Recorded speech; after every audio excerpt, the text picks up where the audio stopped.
Welcome to A Bite of. I'm Derek, that's Noah, and today we are ecstatically talking about the Fantastic Four First Steps.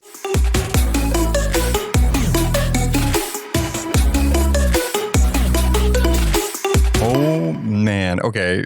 To not hype it up, but this was the movie I've been looking forward to for a long time.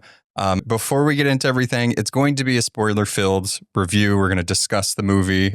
So if you have not seen it, please go watch it. Or if you don't care, continue forward. Make sure you're following us. Make sure you leave a review. Make sure you do all those amazing things. Tell us what your favorite moment. Who was your favorite member that stuck out to you in the movie down below? If you're on Spotify, you can watch us as well and comment on there. I think now they added like comment threads. So anyway, nice. Exciting stuff. So spoilers ahead, big earth-shattering warning. We're heralding this episode with a spoiler warning. So yeah. Let us officially take a bite of The Fantastic Four First Steps, written by Josh Friedman, Ian Springer, Eric Pearson, and Jeff Kaplan, and of course directed by Matt Shakman. 4 years after the fateful flight that gave them powers, the Fantastic Four are regarded as heroes who protect, educate, entertain, and lead. The family have much to celebrate with the announcement that Sue and Reed are expecting. But when an unexpected visitor covered in chrome heralds the world's destruction, the quartet jump into action, but soon learn that saving the planet may come at too high a price. And it sure did. Ooh. Okay, so before we get into general thoughts, I need to ask you a question. Oh, God. What is it like to see your favorite actor playing your favorite character from your favorite franchise? I don't know. Because, as anybody knows I love Pedro Pascal, and I'm never going to be on the bandwagon that feels like he's overexposed. I feel like he's underexposed. Okay, he can be in everything. He said pants off. Yeah. Expose him. No pants. It was a weird experience because I think, and this is going to go into general thoughts, right? I think going into this movie, I tried my hardest not to have my expectations so high because we've seen Fantastic. The two movies prior from Fox, they're fine. They have their moments, but they're not good, right? I had such high hopes for this, and they exceeded my expectations in a lot of ways. And then some ways I'm like, maybe this is just baby steps to get to some of the stuff that I'm really looking forward to.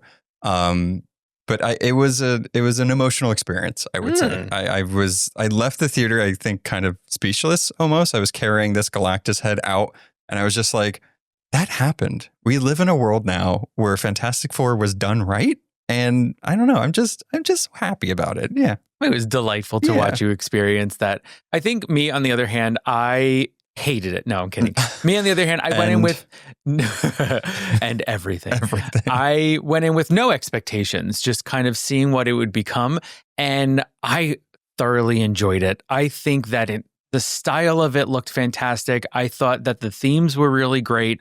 I loved these four characters set kind of in this timeline of the MCU that isn't this crazy other timeline that we've been watching for how many, what do they call them?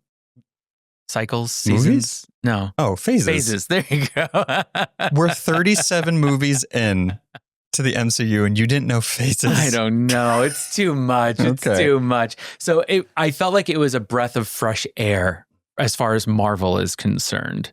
And I really, really like that. And so, at the lead of this entire film, well, actually, it's interesting, right? Because we have our four main characters, and I think that we all see Reed as the lead. Did you feel like Reed was the lead?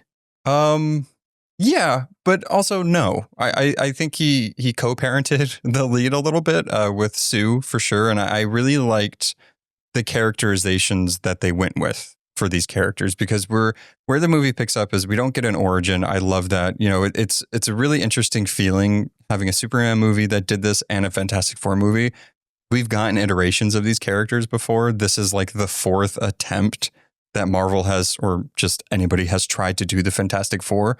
So we know their origins, right? They go up into space, get hit with cosmic rays, which whatever that means, and come back with powers. And so the rest is history, right? So I love the movie starting off that way, but I was really curious how they were going to interpret them and what that dynamic was going to be like. And I think they did a good job. I think that there was some surprises with Johnny Storm. I was like, are they just going to make him like a hothead like Chris Evans and like just a fuckboy? No, he actually had character and depth. Reed, while he is the leader, it very much seemed like Sue was the more public facing leader, right? She was the head of the face of the Future Foundation. She gave that amazing speech with everybody. So I liked the position that they put Reed in. I think like with Pedro being this huge star, it could have been very much a Pedro Pascal movie. And I'm glad they reeled it in a little bit and gave everybody else a moment. Yeah, I definitely see that. And I like what you're saying as well about not needing to literally see their first steps as these characters, because that's what so many of these Marvel films and just superhero films in general have been. And so it's so interesting when we already know these characters, right? They've been around for decades at this point. It's like, we get it, we know. So to be able to see them kind of already strong in their position and being so widely respected, I think was really nice. And I also think that they did a good job of us knowing their familial relationship as this quartet, right? We weren't guessing who is who. That was already laid out within like the first 10 minutes of the movie. We got their relationship. I mean, the movie really kind of begins, after that montage that we see with Reed and Sue finding out that they're pregnant. And we go to family dinner and right away we get the dynamic of the four of them. Yeah, this movie had a lot riding on its shoulders, unfairly, I think, but also it's just the name of the game because it's like starting a new phase. It's ushering in a new kind of era of the MCU. It's characters everybody knows. A lot of like superheroes that we know or just themes and stuff like that, we owe to the Fantastic Four. We owe to Jack Kirby and Stan Lee. So without them, really, a lot of this stuff wouldn't happen. The Incredibles wouldn't be a thing. Like Disney and Pixar didn't have the rights to Fantastic Four, so they're like, okay, let's make a Fantastic Four without the Fantastic Four. So it's like fun to just see their just kind of effect throughout history. And so what I really liked that Max Shakman did was he gave us that family stuff up front.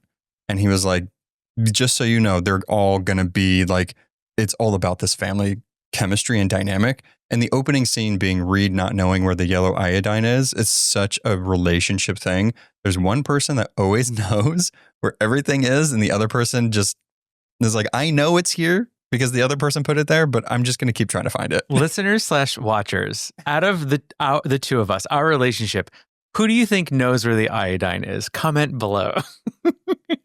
You just kind of blew my mind. I never realized that The Incredibles is the Fantastic Four. Yeah. It's just a literal family. Franklin Jack. Yeah. I need to sit with this for a little bit. And it's very apparent. And it's also the end of that movie, after Syndrome and everything. At the end of that movie, the Underminer comes up, who is Mole Man. Yeah. It's all making sense. You didn't know that? No, I never realized that. Wow. But it's like literally they just kind of switched the roles around, right? Yeah. So Elastigirl is Reed and that's Mr. how they got around it. Is Thing. Wow, that just blew my mind. So I think that they had to balance a lot in this, right? It's this family dynamic, it's this superhero dynamic, it's this world-ending storyline, while also one of the things that I really found super interesting was that they are so beloved by the public. And I'm so used to seeing in superhero movies, there's always a backlash, right? We have a little moment of that in this, but it's nothing too intense. Our girl, Sue goes out there and she just politely talks to everyone and they're like, you know what, Sue, you're right. But I liked living in a world where they are truly being seen as heroes. Yeah. And I think what was cool that they showed, so this is like in a 60s retro futuristic alternate timeline. 828 is the Earth that they're on, the universe and all of that. So I liked that they were able to give this like utopic worldview. I do think that there's like other layers that may have been cut. There's clearly things that have been cut from this movie. We talked on our Patreon episode about Red Ghost being cut from this. He does get a mention, but it really does seem like as you're watching this movie, like Rachel Rosman seems like she had a more important role. Natasha Lyonne, the Mole Man seems like he could have been a little more. But I think like on the surface, because what I was trying to get to is like Mole Man and like Subterraneous seems like they I don't know, like that's where like the lower class is at, as opposed to everybody up top is like in this weird, like, we're not going to really acknowledge it because we've all pushed them down. So there's like things in this world that I think it's all fleshed out and it's all living in. But I liked that they gave us that 60s retrofuturistic feel because it made it so separate from the rest of the MCU. And with it being not in the sacred timeline, we got to just sit with these characters and not worry about all this other stuff that's happening with like Thunderbolts and everything else. Yeah. And one of the things that I also really enjoyed about this 60s retro thing is the idea of being able to be strong and not have to be Thor. You know, not have to be Chris Hemsworth. And I think that is really a nod to the superhero of the 60s, right? When it didn't have to be this giant muscly person. When I think of things like, you know, I always go back to my retro reference is the Twilight Zone. There's one episode where there's this utopic world where at a certain age you get to become beautiful, right? And it's just like you have a couple of bodies to choose from. None of the bodies are giant and muscly. They're like kind of these svelte men. And I felt like you see that, you know, with Reed and Johnny. They are kind of these normal looking guys, albeit very handsome and powerful, but their body types felt like they fit what a hero looked like in the 60s. Yeah, I mean, I think let's get into like the characters a little bit, right? You know, I really liked the look of them. I liked the dynamic. I do wish we would have gotten a little more. I think we got some of it. Having the joke at the end with the Thing and Johnny and Reed trying to put the baby seat into the car was really funny. I wanted a little more of that. But with the runtime being brisk, I think we got what we got, and it was really good. A brisk 2-hour runtime. Well, it was an hour and 55 minutes, including credits. Okay, so sorry. We're looking at like an hour and 45, hour 40, which is short. I'm just saying, it's very short. To introduce a whole new world and everything. I wanted more. Okay. But yeah, so I think with Reed specifically, I really liked how they didn't make, like, it seems like he didn't really necessarily have too much of an arc in this. It was more of beginning of Reed, because we have Secret Wars coming out. It seems now after this movie, they're going to really do the Doom and Reed type thing. He could eventually at some point become the Maker. I don't know. That's like an evil version of Reed. But I liked how they kind of kept him in the same role going through the entire thing. Like he didn't really necessarily have a character arc because we're introducing this team, right? But I think his powers looked great. It looked a little goofy at times, but stretching does look goofy, but it looked good.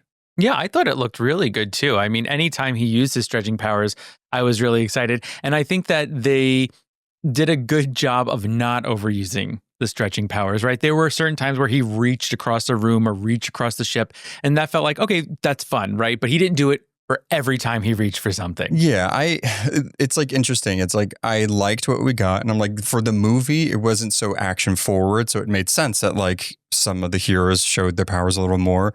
I do wish we would have gotten like a scene or something with like Reed secluding himself in a lab, trying to figure out this problem, and like his whole body is like stretched everywhere. It's just such an image that I have in my head just reading the comics of like, maybe we will get that later on. I hope we do. But like that was one thing I was missing from Reed. I just wanted like the weird icky feeling stretching because he uses his body in weird ways. And I will say that I felt like he stretched a lot lengthwise, but he never really stretched widthwise. Like, right, he never got big and flat and like became a parachute or something like that. So I think maybe they could have had more fun in that regard. But when it comes to Reed, I feel like much like a lever, right, or a balancing act here, we have to also talk about Sue, because I feel like Reed is very much tinkering behind the scenes. It's like he's so, is it right-brained, left-brained? He's one half of a brain that is doing mainly all the intricate details and running algorithms and things like that, whereas Sue has to kind of take the brain and then translate it to the heart. Right. So she needs to be front of house. He's back of house. And I feel like they balance themselves in that way and they understand each other. I think it's so funny that he can get so deep into trying to figure things out. Right. One of his missions in this movie is that he wants to see the baby inside Sue. Right. your wife is the invisible woman. Yeah. You know, it's like he's so caught up in it that he can't stop to think that, oh, there's an easier explanation or way of doing this thing. Well, he just wanted to be sure it was like safe, right? And I mean, yeah, it's like understandable, but it's also like sometimes you just can't have an answer for everything. And I love that Sue was able to be like, look, he is fine. And whatever happens, it will happen. It's okay. Right. But he's so stuck in black and white. Yeah. And I think that's why he needs Sue in his life, because she could show him the gray. Right. And she can show him the easier way out. And I really loved Sue in this as a character. I think that she really is the one that's holding them all together. At least that's what it felt like for me. Yeah. I loved her characterization. I liked her powers. There was a moment where, there's a big moment at the end, especially with Galactus, where she's like pushing him and it's like 2 blocks and it's amazing. And like it's showcasing her abilities and her powers. I do wish like with her powers, I just want to touch on that a little bit. Like there was just a little more like construct with her force fields, because it was almost a little hard to tell like exactly what was happening and moving. But I liked the iridescent look of it. I thought that was original and unique. Invisibility, amazing. But like her finally getting the screen time and like the showcasing of how amazing and powerful and just integral to this group and just to the greater cause of whatever the MCU is trying to do, right? I love that they showcase that. She's giving birth and had to make the entire ship that's going by a black hole invisible while giving birth in anti-gravity. Like, are you kidding? She's also pushing this celestial, giant, hungry, world-devouring creature 2 blocks into like a teleporter. Are you kidding me? She died. But well, that's one of the things. It's like I think we were always saying, maybe in our own discussions, of like, oh gosh, I hope there isn't a point, like a very Jean Grey moment where she uses her powers, but it's too much and she faints, right? So we got that, but not necessarily. I mean, she pushed so hard that she died. That's a little different than just like being like, oh, I'm so tired now. Yeah, she didn't faint. Yeah. No, she died. She died. And I think for Sue in this movie, she is both the literal mother, she's the figurative mother, she is the mother of all of this. And I think that it's just such a special thing in a superhero movie to see a woman be so powerful and be able to take charge of so many of the situations. I just want to see Wanda, Sue, and throw Agatha in there too. Like just these powerful mother doing their like backbendy like ability. I would just love that. That would be amazing. Don't mess with our children. Yeah. And then, I mean, of course, we can't not talk about the 4 without the other 2. Ben and Johnny, I loved both of them. I thought Ebon Moss-Bachrach was absolutely made for this role. Just perfect. Joseph Quinn as Johnny, very surprised. I knew I was going to like him. I think he's attractive. Some people are just like, he's like, it's not as hot as like Chris Evans. Like, yeah, but he's still like good looking. But I thought he brought this really cool, like almost like Rock Hudson, like old school, like kind of, I don't know, just hotness it's to that the 60s feel. Yeah. And I love that they gave him a B-plot of like, look, I am hot, and yes, I go after women, and I get very distracted by that, but also I just want Reed and Sue to see value in me, and I want to be an integral part to this team.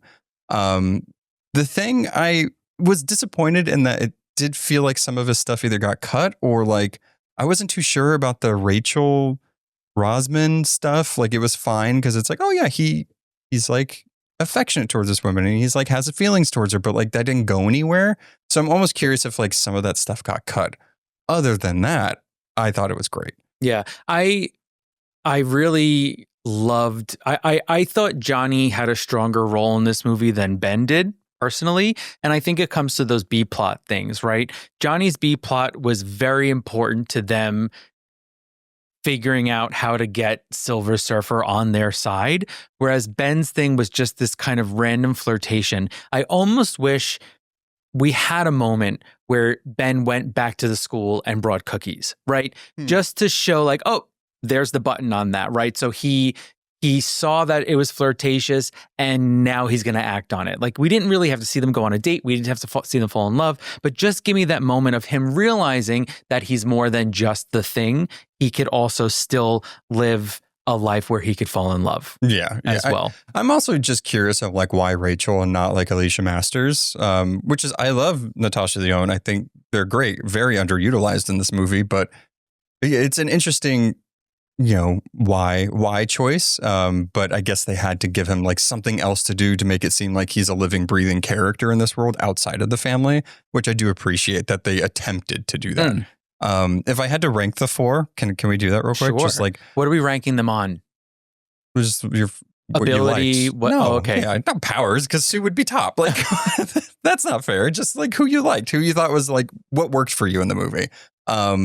Going from like 1 to 4, 1 being best, 4 being least. I would have to go Sue, Johnny, Reed, Thing, or Ben. I don't know why I said all their names except for that's literally my ranking.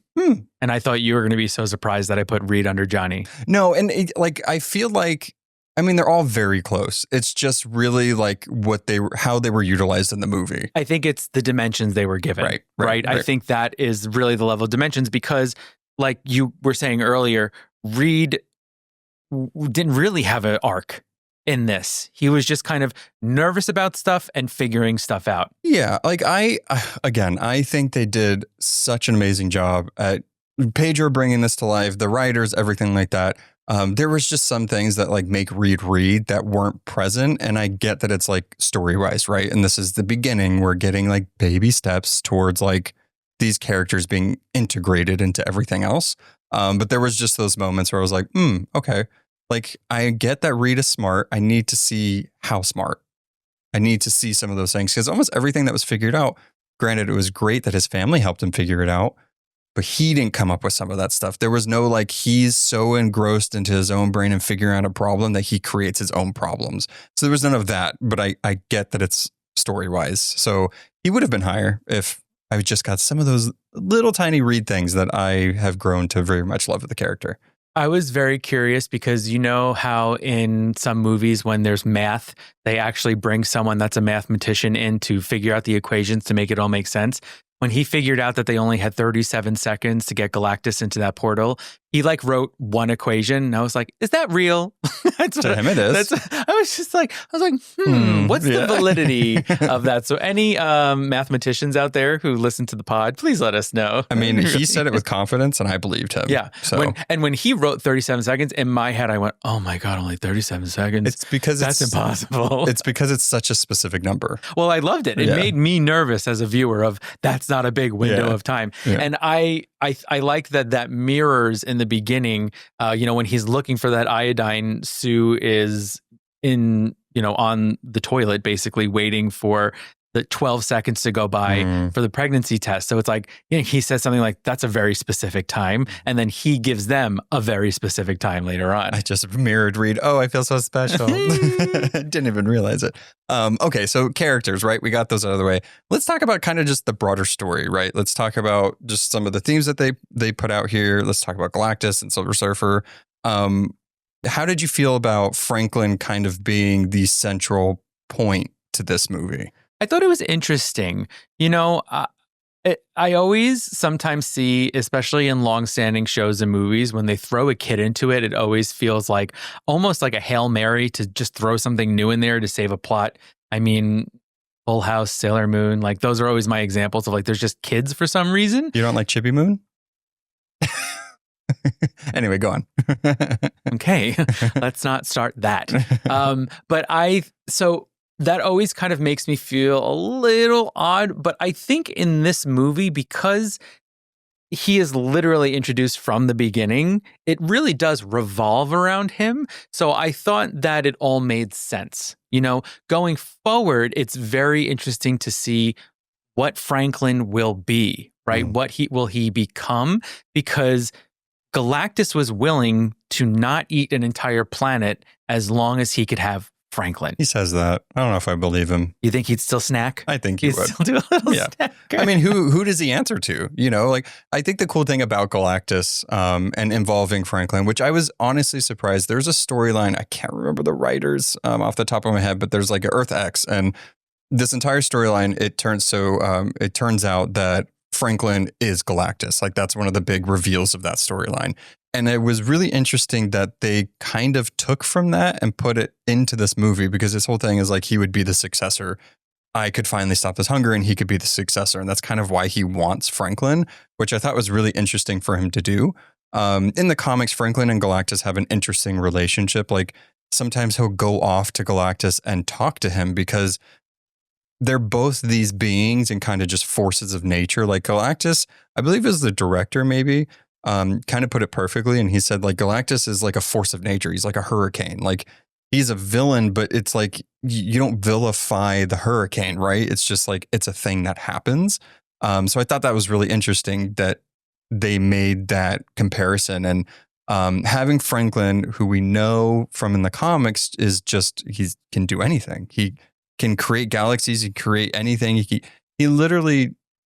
There's a whole storyline where like he's a mutant, but there was a storyline that found out like he's not really a mutant. He actually made himself a mutant because that's just what he felt like he belonged to and everything. I think he's now a mutant still, or maybe not. It's very confusing. Who are you, Franklin? Right. So having Franklin, going back to the original point, having Franklin kind of be a central point made sense from like a comic book reader standpoint. The only thing I will say is that there was some very like, I don't know, just CGI babies just don't ever look good. It was just bumming me out a little bit, especially in the third act when he revives Sue. I was like, yeah, this is like Franklin Renesmee. Like it's like verging on that just a little bit. They got the head shape right. Yeah, but there was like moments where like the head was like moving weird. I was like, I know that they do it so these infants can convey emotion because infants don't normally do that. I get it, but like we didn't need the baby to be CGI most of the time. So that's like my biggest complaint with Franklin is like, I'm cool with them involving Franklin, just like use the real child. Yeah. When Sue is laying there lifeless, Reed brings Franklin to her and he's holding the baby and he goes to put Franklin on her chest. And it looked like some sort of weird blue computer bubble that he was just like placing on her chest. Yeah. That's when I noticed it most.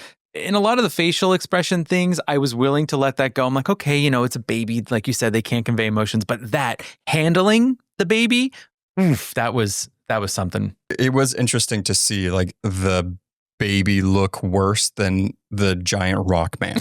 Yeah. Like that was odd to me. But aside from that, the beard. Yeah, the beard looked great. The beard was awesome. I think having him be kind of one of the driving forces to this was interesting because then you have like the conflict with Reed, who sees a lot of things as numbers and equations and stuff, be confronted with his entire family looking at him like, are you seriously considering giving our child up to save the planet? And I think it's an interesting problem for a group of heroes like this, and especially a hero like Reed, to confront. Yeah. I mean, this movie is the trolley problem. Yeah. Right? Are they willing to give up their son to save all of humanity? And obviously it's a difficult position, which we understand. But I think that's really, again, where we see the difference a lot of the time between Reed and Sue. He's, part of me almost wonders, is he just a genius? Is he a genius on the spectrum? Is because he's not able to really, he's thinking that is one of the options. He's not saying that's not the option I want to do, but we have to realize that is an option. Yeah, there's, I would highly suggest people reading Ryan North's Fantastic Four. He's the current writer on Fantastic Four. And what the fantastic thing is that Ryan has done for that character is really show kind of his like autistic tendencies, and kind of putting that more in the forefront, and being like, he is on the spectrum to some degree, and it's not necessarily a hindrance to him. It's actually what also has helped him. Absolutely. With his, brain and everything like that. So I like that they did include, you kind of get a little bit of a feeling of like, oh, like he does view the world differently. He reacts to situations a little differently. And I liked that they added that in here because, again, Reed didn't get a lot of screen time. And when he did, there's those kind of silent conversations that Sue, knowing Reed so much, understood. And it all came down to like, what are we going to do about Franklin? And he didn't want to say it out loud, but like, he can't help but think it, right? Yeah. I also felt like I noticed that relationship when they get back from finally getting away from Galactus and Silver Surfer, and they land, and she's holding Franklin because, as Noah said, she gives birth in space, and he's kind of looking to her to be like, when I'm watching him, it's almost him going like, don't you want to do this? Don't you want to be the one that's on the microphone? Because for him, they're going to ask him these questions and he's going to tell them the answers point blank. Well, but also like, fuck them for like expecting them to want to say something after that. I was like, God, let them breathe. I know. They just got off the ship. They're like, oh, here's a press conference, by the way. Okay, hold on. Let's backtrack because we were... I just noticed that we like left Galactus. And we've already talked about the four. We'll talk about them again. Well, I think one of the themes of one of the things that I was thinking about is just the Silver Surfer and Galactus, right? So Silver Surfer's in a really interesting position here because I think that there's a blur of right and wrong. Oh yeah, here, right? And so we learn a little bit Silver Surfer's background, and basically to save her planet, she becomes the herald. But now she's just dooming all of the other planets. Yeah, she said something. I can't remember if it was to Johnny or not. There was like anytime she was talking, there was just so much spectacle happening. I need to watch this movie again because I was just so amazed with what was happening that like I wasn't like, I guess like downloading what she was saying into my brain. But I believe she had said something of like, when you've done this for as long as I have, it gets easier. And like, because that's like when Johnny was like, take me instead, like I'll be the sacrifice. And he's like, why are you doing this? And that's when she kind of tells him like, she's kind of lost her humanity. She's not a human, but she's lost that, I guess, morality to her because she's done it so much. But she still has that like subconscious part of her where she heralds the worlds, but she heralds Galactus, but she warns these worlds of like, tell your loved ones what you've always wanted to tell them, keep them close. And this is a mercy that I'm giving you. Yeah. So that still seeps through for her, but it's so interesting. It's interesting because it's almost like she made the same decision that we watched the Fantastic Four make. To save her one child, her one world, she's willing to kill millions of other beings, right? And so she's been through it already. She knows the decision. She knows what it's become.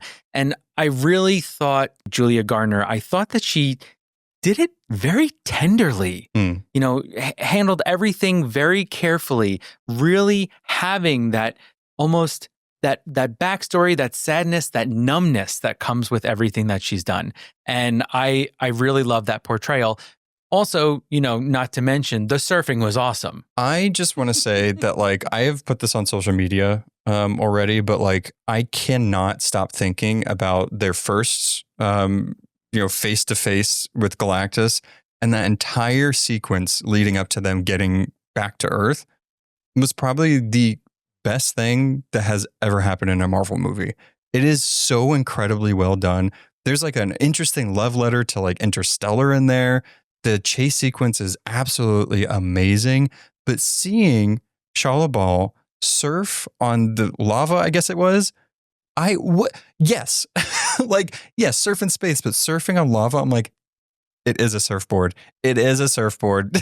It was incredible. I mean, they honored the name Silver Surfer in this, right? And I even just loved how powerful she was when she just would glide into their ship or into any place. But it was like gently. It wasn't menacingly. It's like, I need to talk to you. Well, barriers don't mean anything. Right. She's very much like, this shows you what Galactus's powers is. Like he gave her an ounce of this abilities and what she can do. Right. So like, this is just a force that's beyond comprehension and beyond, even doors. Like she can just go through things, right? I thought it was really cool. I think that they showcased her ability and her formidity really well. And Garner, she's just so good. It looked good. In the trailers, I was kind of worried a little bit. I was like, it looks fine, but it doesn't look as good as I hoped it would. But the final product in the movie, seeing it on like IMAX and just seeing her like raise up out of the lava and then chasing them through that wormhole, I was like, this looks absolutely amazing. And I don't want to question why she has makeup on, because why not? She wants to look good while she's heralding the end of your life. And even just going back to the way it looked when she's leaving Earth after she's delivered her message, when Johnny flies up to her. And later on, when he's trying to explain to them what he saw, he's like, I saw stars. I saw myself. And it's like, it was mesmerizing, right? It was really mesmerizing. I just have to mention though, just Galactus as a whole, Ralph Innes, who voices and motion capture, I'm assuming, of Galactus. I'm so happy we got a physical version of Galactus, not Cloud Galactus, whatever we want to call it, from Rise of the Silver Surfer. But the first visual of his eyes glowing when they're standing there, and you get just the massive scale of Galactus. You see him up there, and you see even the Silver Surfer next to him, just how tiny they are compared to him. It made me so happy. There's 2 moments in this movie where I legit had tears in my eyes. It was almost at the beginning, just the montage. I was like, this is just so amazing. I'm so happy about this. But it was the entire Galactus sequence. I was just like, holy shit. And then the moment in where Sue and Reed have that conversation, and when she was like, you being you hurts me, I was like, that is so fucking cool that they included. Because it's easy to make them seem like they love each other the whole time, but how you make it relatable is you have them have conflict within their relationship. And I was like, y'all got Reed and Sue. You got it. You got it so well. But I just think that they nailed so many visual aspects of this, and even just some of the themes of it. But I just can't get that image of Galactus. Oh, it's just so good. I think it's safe to say that we really like the relationship between Reed and Sue because we keep going back to it. We could literally do an entire episode on Reed and Sue. Yes. Yeah. One of the interesting things about Galactus was, although he was large and menacing, I actually didn't find him that scary. What I personally found scary was impending death. Right. That tension that was running through the whole film of how much they were trying. They couldn't stop him. Right. What his arrival was going to bring is what scared me the most. He said something where he's like, I just have this unending, insatiable hunger. And I was like, been there, done that. But he really is almost a static figure that represents the end. Was there for Galactus? Because I had some interesting feelings about this, but I just want to put this out there. Did you feel like he worked better in space, kind of sitting there on the thing, but also worked when he was on the ground, walking through New York? Did both of those work for you, or would you have preferred kind of not him being physically on the ground? I personally think he worked better in space. Yeah. Because I think when he came to Earth, that portion of the film wasn't very long. It was handled fairly quickly, and it was very much a kind of like a Godzilla moment, a kaiju moment, but it didn't wreak that much havoc. Yeah, I mean, I think they were smart with getting Molman on their side and letting people go down to Subterranea, which also, I just wish he was in it more. Just so good, so funny, scene stealer. But yeah, I think I liked seeing him physically walk through it because I think it gave scale and it gave literal weight to what he can do physically, right? But also there were some weird kind of not tender moments, but interesting moments of does this guy ever leave his seat up there? Because he drops down, and one of the first things he does is he sees the Statue of Liberty and kind of looks at it and then keeps walking. He's never seen something like that, or he's just taking it in, right? And he gets to the coast and he picks up the ground and he kind of sniffs it. And then he keeps walking. So he's almost like baby legs. He's just wow, what is all this place? Oh, wait, I have a thing to do. So it was interesting. I think it worked, but it also, again, to your point, it was handled pretty quickly. The third act, while it had some amazing moments, I think was the weaker portion of the movie. Yeah. I was just I'm trying to just wrap my head around the scale of Galactus, who seemed so huge in space and then was big on Earth, but not as big as I thought he was. Yeah, the scaling was a little interesting. I think they just had to do it for how are we going to be able to see our heroes dealing with something this big, but also make it manageable? Because there's just 4 of them, right? They're going to have to be able to interact with them. Yeah. I mean, speaking of that third act and just the action in general, it felt like an action light Marvel film. I, again, obviously really enjoyed it, but it felt like there was the montage in the beginning, there was the spaceship part, and then there was the final act. Do you think for most audiences that's not going to be enough action? No. I mean, I think some people are going to question why there isn't as much action because, again, this is a comic book movie. The unfortunate thing with that and people thinking that is like not every comic book and not every set of characters is the Avengers. The Avengers literally are always going to have action because that's the point of all of them getting together. Something is going to end the universe, end the world, whatever it is. So the Fantastic Four have never really been that. They've never been action first. They've always been figuring things out, either diplomatically, scientifically, whatever. So I enjoyed it. I didn't think that there wasn't that much action because I wasn't expecting that. I think they balanced it well. Do I wish that like they didn't necessarily have that like fight with Galactus at the end? I don't know because I don't know what the end of the conflict would have been.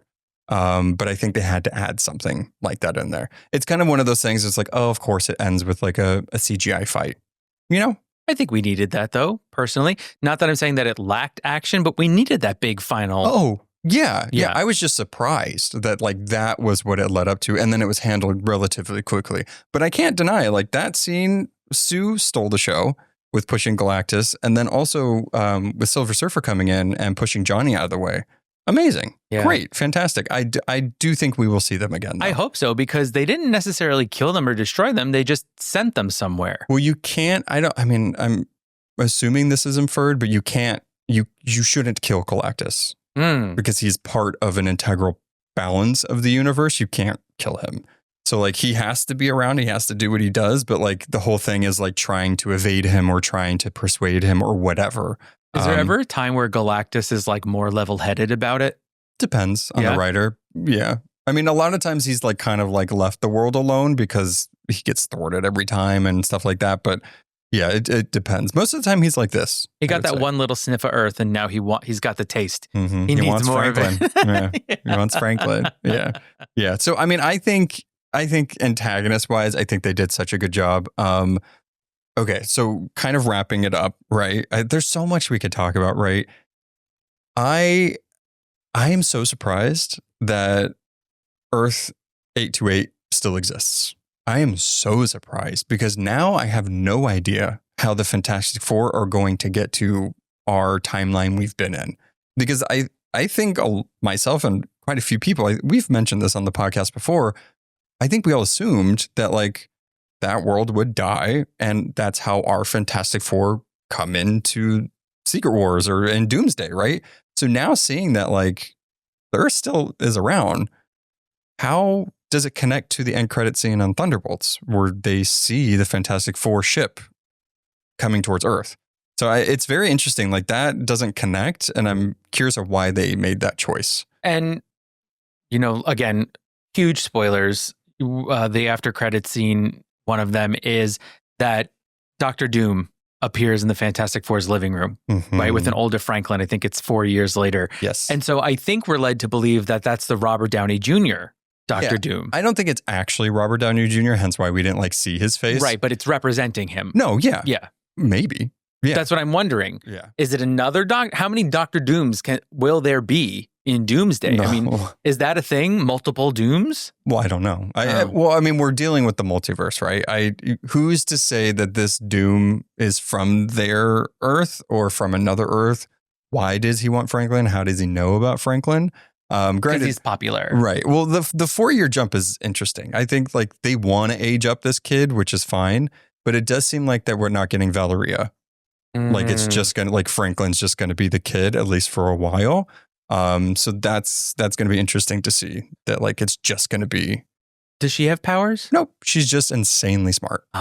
She's like up there with like Riri and I mean she rivals Reed sometimes. It's really funny in the comics. Doom and her have a really close relationship. It's really interesting. Yeah. That's wild. It's fantastic. I love it. Yeah, but I think where it left is interesting. I'm very curious to see how it's going to connect to Doomsday. Obviously, he shows up in their living room. I did think like the cloak and the mask looked a little bad, but like you said last minute costume department, they were like whatever. Yeah, I mean, I just don't want to like blindly be like excited about it, right? I think like part of what we do is like critique and like talk about it, while I am excited that just seeing Franklin and Doom interact with each other, I was like, I don't know if we needed that. Do you think they're smashing Franklin and Valeria like together? Maybe. Right. So then that would bum me out. Yeah. It would really bum me out, to be honest, because I think you need both. Just from a perspective of that, but you could, like, if Doom and Franklin are going to have that relationship, then we're not getting her. Like, there's just, we're going to get her. That's a bummer. Yeah, which is sad. But I'm excited to see Franklin come into his godlike self. And if we're going to get the conflict of like Reed putting inhibitors on him, and that's going to create a whole thing. Yeah. So, let me be who I want to be, Father. Yeah. So final thoughts. Final thoughts for Fantastic Four First Steps. Give them. Oh, I thought overall it was a very strong movie. I think that it hit a lot of themes well. I loved the look of it. I loved the styling and the costumes. I was all in for this retro 60 look. I think the question mark is, how the heck does this come together? I really appreciated the look of it, the aesthetic. Like, I don't necessarily know, like, story-wise if it mattered really, but I like that. Like, in the 60s, they thought this is what the future would look like, so they just put it in the 60s. Yeah. I think that was really clever. And, like, these are the heroes of that time, right? So, I don't know. I love that. I think final thoughts, I couldn't be happier, honestly. Like, I know I had some, like, these are things that I wish we would have gotten, right? Like, I've thought about this kind of movie for such a long time that I'm like, they came so incredibly close to this being perfect that, like, I'm amazed at, like, what we got. Because it could have easily went south. But I don't know. I hope that they're handled with care with the Russo brothers, and when we're going to see them in the next two Avengers movies. So I'm very excited, but like, oh, please do them justice. It was definitely a strong first step. Yeah. I think seeing them interact with everybody is going to be wild. Yeah. It's going to be fun. And are they going to be like, what the heck is a computer? Yeah. Kind of. I mean, I almost think that like maybe it's going to be like a Carol Danvers situation where like she kind of came in like as this unknown person to the Avengers during like Infinity War and Endgame. So I'm curious if that's going to be a similar thing that happens where they show up and they're like, look, this is what's going on, because they know Doom. And they're going to be like, who are you? And why are you wearing blue uniforms? So it's going to be fun. I just wish list right now. I just cannot wait for Jen Walters and Ben Grimm to interact with each other. I can't wait for Johnny Storm and Spider-Man to interact together. Those are friendships that I just love so much. The buds, they need their buds. And then, of course, Namor with Sue. That's right. Okay, correct me if I'm wrong. Noah looks like Johnny Storm, but is Reed. I look like Thing, but am Sue. Oh, that's kind of, similar. Right? Yeah. There was something that you did say. We were driving back home from the movies, and you said, you know what? I understand you more after seeing that movie. And I was like, what? Why? And you're like, because of how Reed acts. And I was like, oh, shit, I'm found out. I was like, damn it. But I mean, he was a very integral part to me growing up. So I guess I just wanted to become Reed. Well, you did it, kid. Yeah. I don't know if that's good or not. Turn on Galactus. Okay. Yeah. Yeah, you want to see it close up? Look at that. Yo. Oh, it's so big. Oh my God. When you hold it, like, because the perspective, it makes it look small back there. But when you hold it, it's huge. That's incredible. It's so good. Oh, I was so happy. I didn't want to get it. And then my birthday's coming up. It was in the middle of the movie. Derek leaves and comes back with it. And I almost cried. I was like, how dare you give it to me? You have to see the picture of him holding it when we're walking back to the car. It's adorable. Okay. This is probably our longest episode we've had in a while. Oh, but how fitting. By the way, I'm so sad we didn't do him service. Herbie is just incredible. He's so cute. He's so helpful. I love him. He survives. It's fantastic. Oh, I didn't mention Michael Gugino's score. I think that was one of the first things that I said after the movie. I said that score is absolutely masterful. It is so insane how good that score is. There is a song. What is the name of that song? Herbie's Lullaby? No. The one that's like, let us be devoured or something like that. Yeah, that's what it's called. They made it for the movie. Oh my God. I was like, no, that's bad. Yeah. I'm sure there's so many things that we didn't talk about. There's so much in this to discuss. Like, let us know what your favorite part was. Let us know what we didn't mention that you really loved. Lynn. We love Lynn. Lynn is like kind of like their publicist. Oh, right. She's or like the therapist. chief of staff or She's whatever. The therapist from Ted Lasso. Yeah. She was so good. Okay. We have to go. Tell us what you think. Goodbye. Bye.